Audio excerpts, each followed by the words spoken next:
a abrirem suas Bíblias no Evangelho de Marcos, capítulo 5.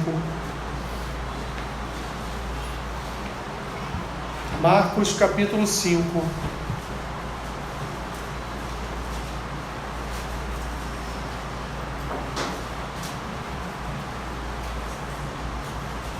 A partir do versículo 21.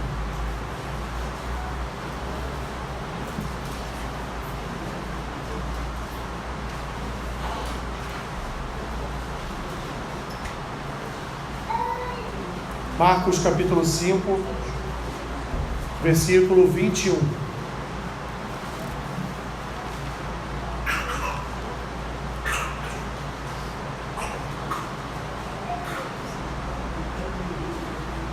Amém? Diz assim o texto em Marcos capítulo 5, versículo 21. Tendo Jesus voltado no barco para o outro lado, afluiu para ele grande multidão, e ele estava junto do mar. Eis que se chegou a ele um dos principais da sinagoga, chamado Jairo, e vendo-o, prostrou-se aos seus pés. Insistentemente lhe suplicou: minha filhinha está à morte, vem, impõe as mãos sobre ela para que seja salva e viverá. E Jesus foi com ele. Grande multidão o seguia, comprimindo-o. Aconteceu que certa mulher, que havia 12 anos vinha sofrendo de uma hemorragia, e muito padecera à mão de vários médicos, tendo despendido tudo quanto possuía, sem contudo nada aproveitar, antes pelo contrário, indo a pior, tendo ouvido a fama de Jesus, vindo por trás dele, por entre a multidão, tocou-lhe a veste, porque dizia: se eu apenas lhe tocar as vestes, ficarei curada. E logo se lhe estancou a hemorragia, e sentiu no corpo estar curada do seu flagelo. Jesus, reconhecendo imediatamente que dele saíra poder, virando-se no meio da multidão, perguntou: quem me tocou nas vestes? Responderam-lhe seus discípulos: vês que a multidão te aperta e dizes: quem me tocou? Ele, porém, olhava ao redor para ver quem fizera isto. Então a mulher, atemorizada e tremendo, cônscia do que nela se operara, veio, prostrou-se diante dele e declarou-lhe toda a verdade. E ele lhe disse: filha, a tua fé te salvou, vai-te em paz e fica livre do teu mal. Falava ele ainda quando chegaram alguns da casa do chefe da sinagoga, a quem disseram: tua filha já morreu, mas por que ainda incomodas o mestre? Mas Jesus, sem acudir a tais palavras, disse ao chefe da sinagoga: não temas, crê somente. Repitam comigo, meus irmãos: não temas, crê somente. Contudo, não permitiu que alguém o acompanhasse, senão Pedro e os irmãos Tiago e João. Chegando à casa do chefe da sinagoga, viu Jesus o alvoroço, os que choravam e os que pranteavam muito. Ao entrar, lhes disse: por que estáis em alvoroço e chorais? A criança não está morta, mas dorme. E riam-se dele. Tendo ele, porém, mandado sair a todos, tomou o pai e a mãe da criança, e os que vieram com ele, entrou onde ela estava. Tomando-a pela mão, disse: Talitá cumi, que quer dizer: menina, eu te mando, levanta-te. E imediatamente a menina se levantou e pôs-se a andar, pois tinha 12 anos. Então ficaram todos sobremaneira admirados, mas Jesus ordenou-lhes expressamente que ninguém o soubesse, e mandou que dessem de comer a menina. Até aqui, meus irmãos. Senhor, abençoa-nos com esta porção da Tua Palavra nesta manhã. Fala ao nosso coração, o que te pedimos e oramos assim em nome de Jesus. Amém. Deixe sentar, meus irmãos. Queridos, esta é a nossa última pastoral da família do ano. Todo segundo domingo de cada mês nós nos reunimos e aqui então ministramos uma palavra mais direta às famílias, com o intuito, meus irmãos, principalmente, não só de exortar, mas principalmente de consolar e confortar o coração daqueles que há tantos anos lutam pela regeneração da sua casa, lutam pela salvação da sua família. E hoje, sendo este último dia, última pastoral do ano de 2022, eu pergunto aos irmãos, durante este ano, o que aconteceu na sua casa? O que houve de transformação no seu lar?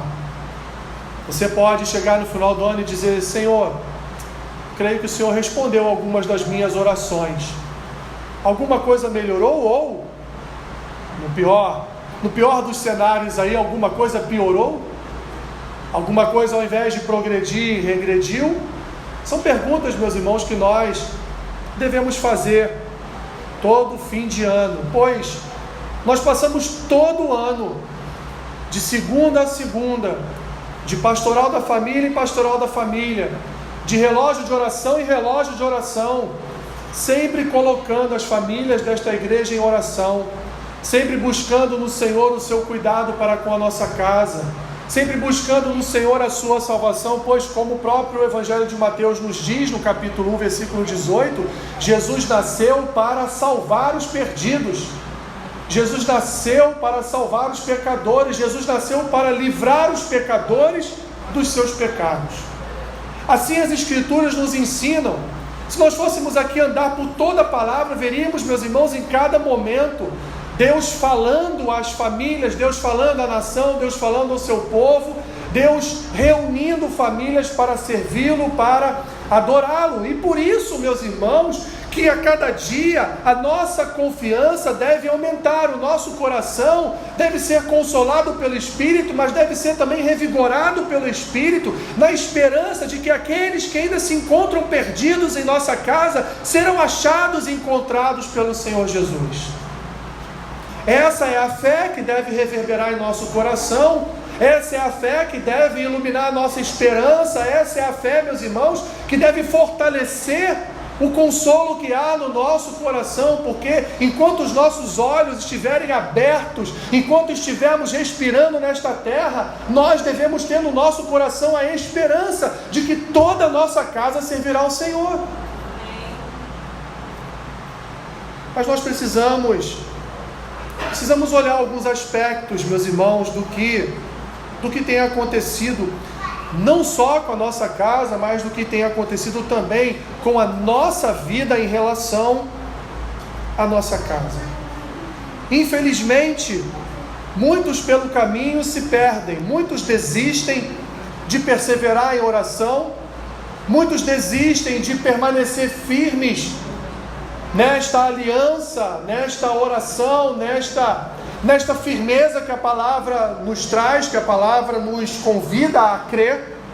Muitos, meus irmãos, sucumbem aos problemas pelo caminho, muitos desistem de continuar no ministério da perseverança, porque perseverar é um ministério, perseverar é algo extremamente espiritual em nossa vida, porque de fato aquele que não persevera não alcança, aquele que não busca, aquele que não luta, aquele que não sonha com a sua família regenerada e salva, ele de fato nunca alcançará, a não ser, meus irmãos, por escolha do Senhor.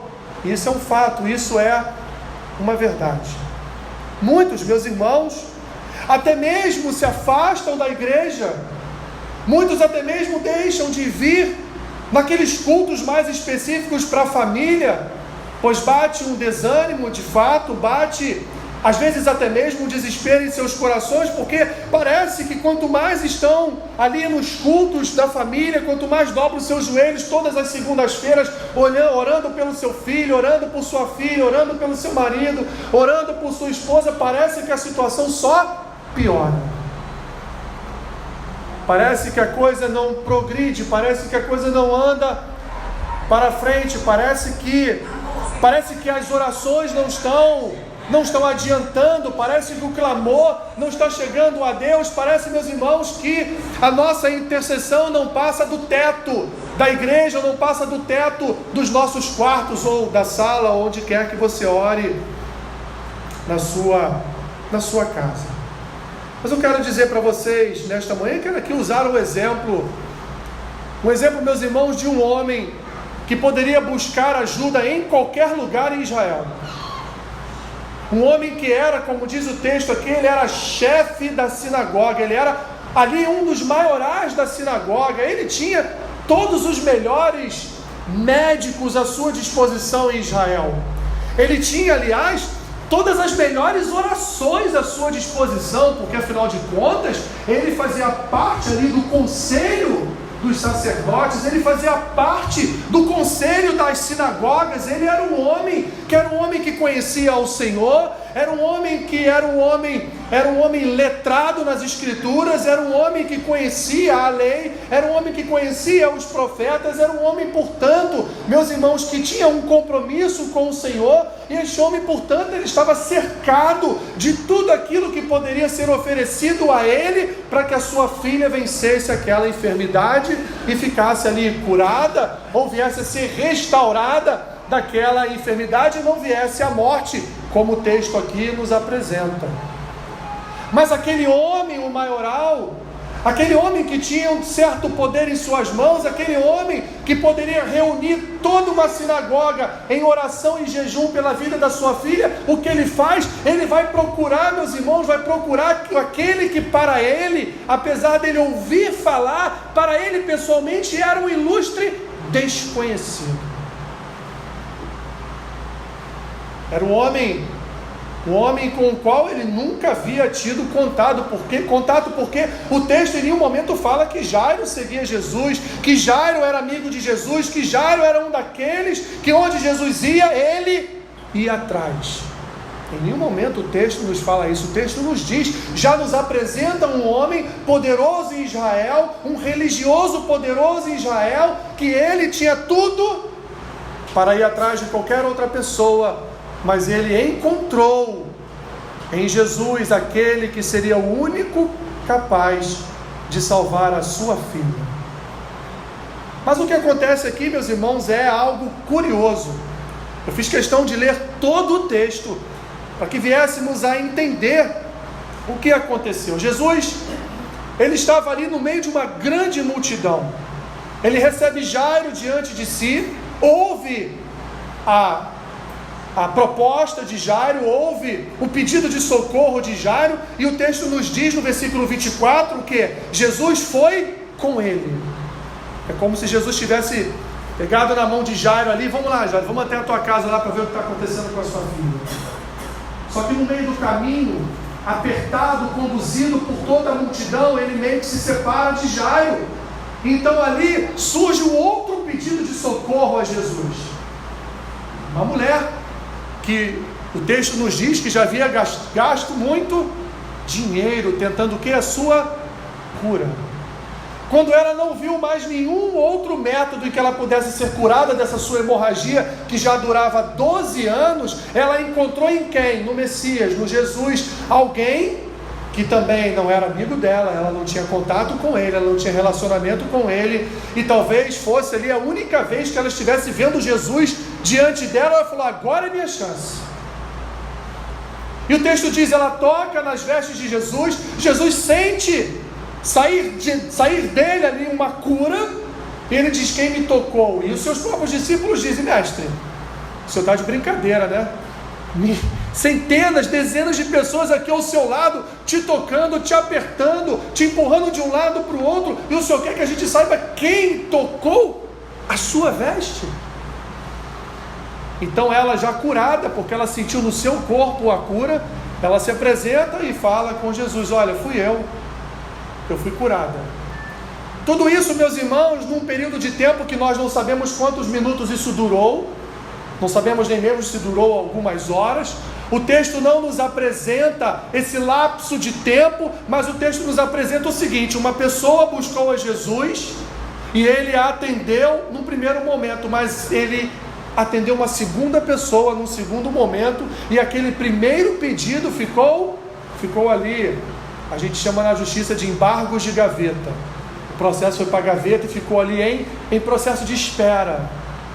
Imaginem vocês agora, meus irmãos, o desespero desse pai. Um homem respeitado na sociedade judaica, um líder religioso alçado à condição de maioral da sinagoga, estava agora diante de uma situação que ele não poderia fazer absolutamente nada, a não ser recorrer àquele que era inimigo dos seus amigos. Você já recorreu ao inimigo dos seus amigos? Mas Jairo recorreu ao inimigo dos seus amigos, pois os fariseus, os saduceus, os sacerdotes daquele tempo, eles não viam Jesus com bons olhos. E Jairo, sendo um deles, fez o quê? Recorreu ao inimigo dos seus amigos. Não só isso, meus irmãos, mas alguns minutos foram tomados dessa caminhada de Jesus até a casa de Jairo, para essa possível salvação da filha deste homem. Após essa parada terrível, chega uma notícia. Versículo 35 vai nos dizer o quê? Falava ele ainda, quando chegaram alguns da casa do chefe da sinagoga, a quem disseram: tua filha já morreu, porque ainda incomodas o mestre. Imagine, meus irmãos, o turbilhão de coisas passando agora na cabeça daquele homem, no coração daquele homem. Eu vim na pessoa que eu achava ser a pessoa certa. Eu vim nesse que chamam de Messias, eu vim nesse que chamam de Salvador, eu vim neste cujos relatos eu ouço, curou várias pessoas já de suas enfermidades. Eu vim a ele, mas o que ele fez? Ele pelo caminho deu atenção a uma outra pessoa. Imagina, meus irmãos, o coração desse homem agora: a minha filha morreu. Por que Jesus parou para atender aquela mulher, sabendo que minha filha estava morrendo? Se ele tivesse corrido, se ele tivesse se apressado, se ele tivesse de fato pego na minha mão e corrido comigo, fugindo daquela multidão, minha filha agora estaria salva.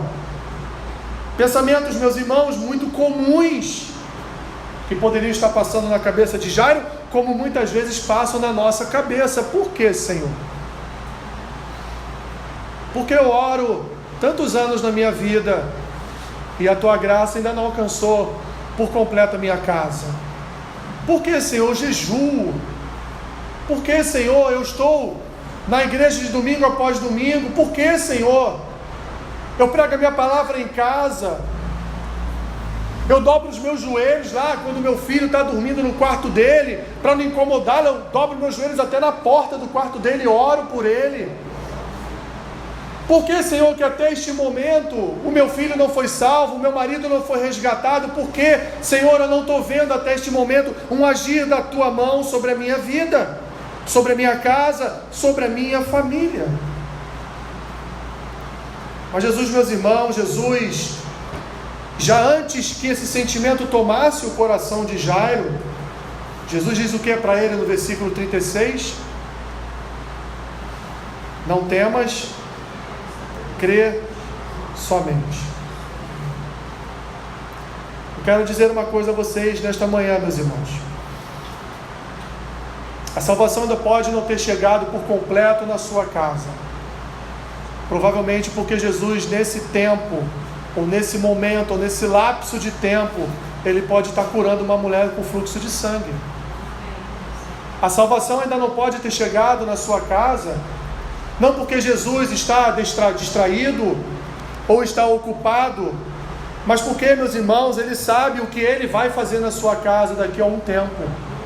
Ele sabe o que Ele vai realizar, a obra que Ele vai realizar daqui a algum tempo na sua casa, mas outras pessoas, outras famílias, ou outra mulher, ou outro homem, ou outro filho, ou outra filha, nesse momento precisa muito mais do socorro dele do que da sua casa.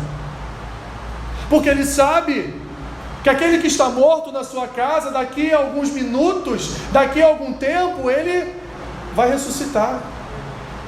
Ele vai reavivar, Ele vai salvar.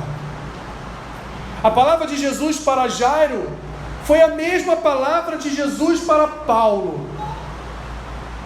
Que Jesus disse para Jairo: crê somente. Não temas, crê somente. Qual foi a palavra de Cristo para Paulo? A minha graça te basta. Crê somente. Esse, meus irmãos, é com certeza o segredo que Jairo aprendeu naquele dia. Qual era o cenário na casa de Jairo? Era um cenário de desolação, um cenário de tristeza, um cenário de morte. Um cenário onde, quando Jesus entrou, todos estavam pranteando, todos estavam chorando, todos estavam desesperados, porque a menina, aos olhos deles, já não respirava mais, já não tinha mais vida, já não havia mais nela o fôlego de vida. Mas, meus irmãos, eles estavam diante daquele que foi quem deu o fôlego de vida a Adão. Eles estavam diante daquele que foi quem um dia deu fôlego de vida a Eva. Ele estava diante daquele que dera fôlego de vida a todos que estavam vivos naquela casa ali. E o resultado da história nós sabemos. O que Cristo faz? Ele diz que a menina não dorme. Ele diz que a menina não está morta, mas a menina apenas dorme. E uma só palavra, meus irmãos, bastou para aquela menina abrisse seus olhos, se levantasse e passasse a andar. Queridos, não há em nossas vidas tempo perdido com Deus. Não há tempo perdido nas suas orações por seu filho ou sua filha. Não há tempo perdido em seus jejuns pela vida, pela luta pela vida de alguém.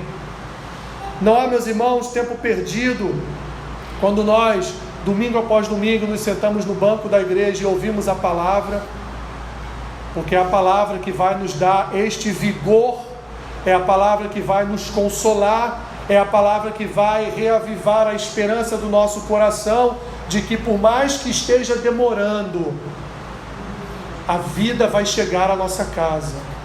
Por mais que esteja demorando, a luz, cantamos aqui, né? A luz das nações que dissipa as trevas, ela entrará na nossa casa, ela chegará na nossa casa, ela alcançará a nossa parentela, da mesma forma que alcançou a filha de Jairo, da mesma forma que ali naquele momento foi um testemunho para todos que estavam pranteando a morte daquela menina. A luz entrou na casa de Jairo, a vida entrou na casa de Jairo. Assim, meus irmãos, como entrará um dia na nossa, assim como entrará na tua família, assim como entrará na tua casa. O que Jesus manda fazer é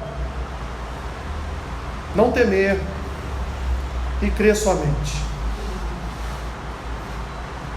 Abraão e Sara esperaram 25 anos. 25 anos, meus irmãos, por uma bênção. Pensa comigo. Há 25 anos atrás eu tinha 23 anos de idade. Eu tinha acabado de me formar. Já estava trabalhando. Já estava correndo atrás para casar com a minha esposa. Há 25 anos atrás. Imagine 25 anos de espera. Eu não sei quanto tempo você está esperando.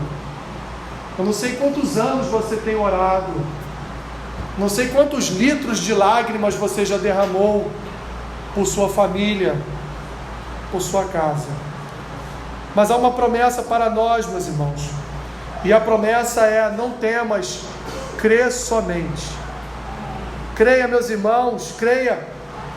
Creia que nós veremos, como diz o salmista, a bondade do Senhor na terra dos viventes, no Salmo 27. Creia, meus irmãos, que Jesus salvará a tua casa. Creia que antes de você fechar os olhos, você verá toda a sua casa salva. Creia, não esmoreça, não retroceda, não desanime, meus irmãos, mas continue perseverante, confiando que assim como ele ressuscitou a filha de Jairo, assim como 25 anos depois ele concedeu um filho a Abrão e Sarai, assim como Deus, assim como Cristo realizou tantas obras, meus irmãos, através da sua palavra, e talvez até em vidas de famílias que você conheça, creia que a bênção chegará à tua tenda. Creia que a bênção do Senhor chegará à tua casa, meu irmão e minha irmã. Basta crer, basta perseverar, basta prosseguir confiando no Senhor.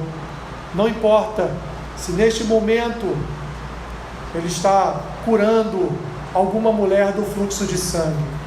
Não importa se neste momento toda a casa do seu vizinho foi alcançada pela graça de Deus. Não importa Se uma tia longe da sua presença, se a casa de uma tia sua longe da sua presença foi alcançada pela graça de Deus, mas a sua ainda não foi por completo, o que importa é que Jesus está chegando, o que importa é que Jesus está a caminho, o que importa é que Ele está indo na direção da sua casa, mas não temos crer somente. Senhor, em algumas situações de fato o que nos resta. Às vezes o desespero bate a porta, às vezes somos alcançados, Senhor, por um desânimo, somos alcançados por um descrédito, somos alcançados por falta de fé, somos alcançados, Senhor, por tantas coisas, por tantos males, mas a Tua palavra, Senhor, ela nos revela que nós devemos somente crer na Tua salvação, crer no derramar da Tua graça, crer na Tua obra em nossa família. E nós queremos nessa manhã pedir a Ti, ó Deus, que Tu venhas renovar a nossa fé, venhas renovar a nossa esperança, venha renovar esse crer em nossos corações, porque somos pó, somos falíveis, somos limitados, Senhor, em nossos pensamentos, em nossas emoções, em nosso relacionamento com o Senhor. Jesus, que nesta manhã o Senhor possa renovar essa esperança em nosso coração, de que nós possamos dizer as mesmas palavras que Josué disse, que nós em nossa casa serviremos ao Senhor.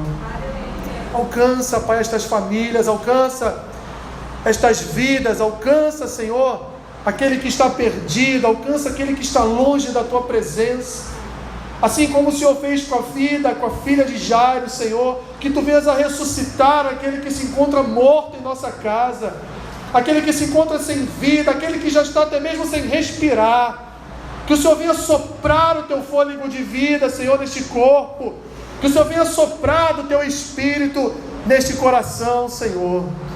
É o que nós Te pedimos nesta manhã, ó Deus, crendo nas promessas da Tua palavra, crendo no mover do Teu Espírito, crendo que o Senhor veio para salvar aqueles que se encontravam perdidos. Assim nós oramos, já de antemão agradecidos ao Senhor, por toda a graça que há de ser derramada, salvando a nossa casa, em nome de Jesus, em nome de Jesus Cristo, que vive e reina para sempre. Amém. Amém.